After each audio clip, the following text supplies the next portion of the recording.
Hello, I'm James Cammarata, Vice President of Demand and Growth at ZapSec Technologies, and I'm joined by Rohan Ravindranath, who's the founder and CEO of ZapSec, as well as Jim Blevins, who's the Chief Information Officer of Richwood Bank.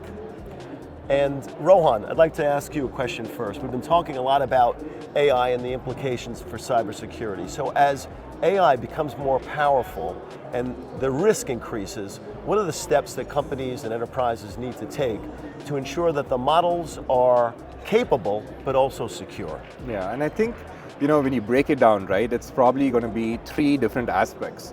The first one is that in the next phases, it's all going to be about multi-agent environments. So far, there are a lot of companies who are looking at an AI assistant in a single application.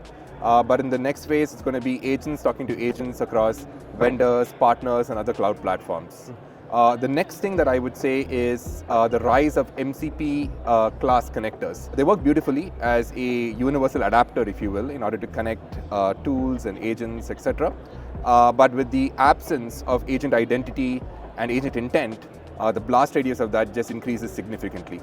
And the last part, I would go ahead and I would say that it is to do mostly with agents talking to other agents and agents and the whole agent proliferation, right? Which basically boils down to agent identity and agent intent.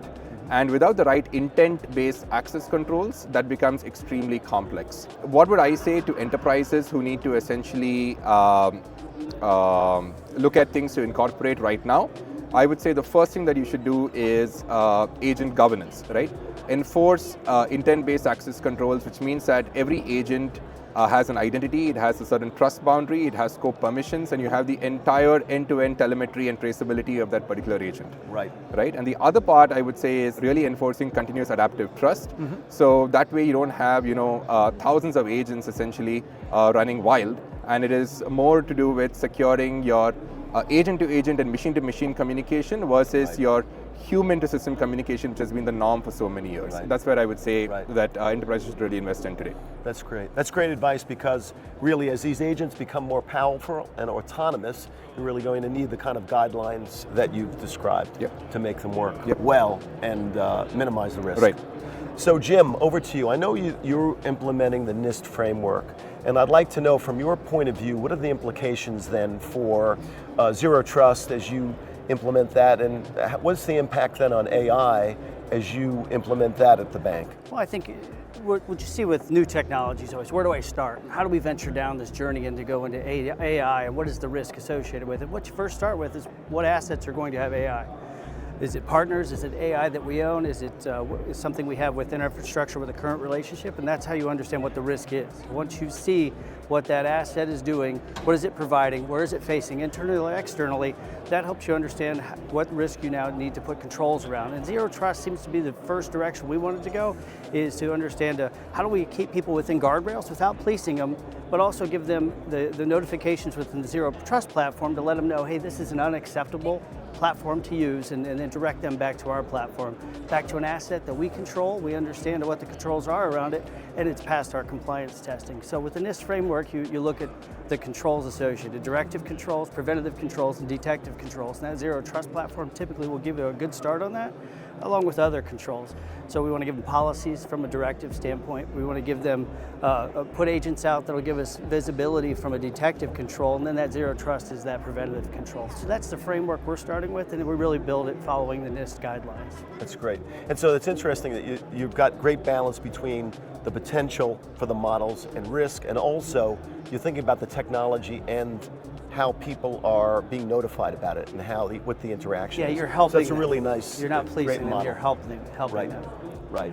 As a business, a bank, a financial institution, we have a lot of regulations, and we don't have a lot of good guidelines right now around the AI side. You want to go to your partners like ZapSec, or if it's Microsoft or Gartner, whoever that might be, talk to them. They may have a solution or a direction, or they might have a proof in the process that they've seen another organization follow. So I think it's relationships with your partners, especially when you're a smaller organization like mine. We don't have that talent inside. A lot of organizations don't, even big organizations. You have to go outside a little bit to get a little bit of information to bring back in to help them implement those type of controls.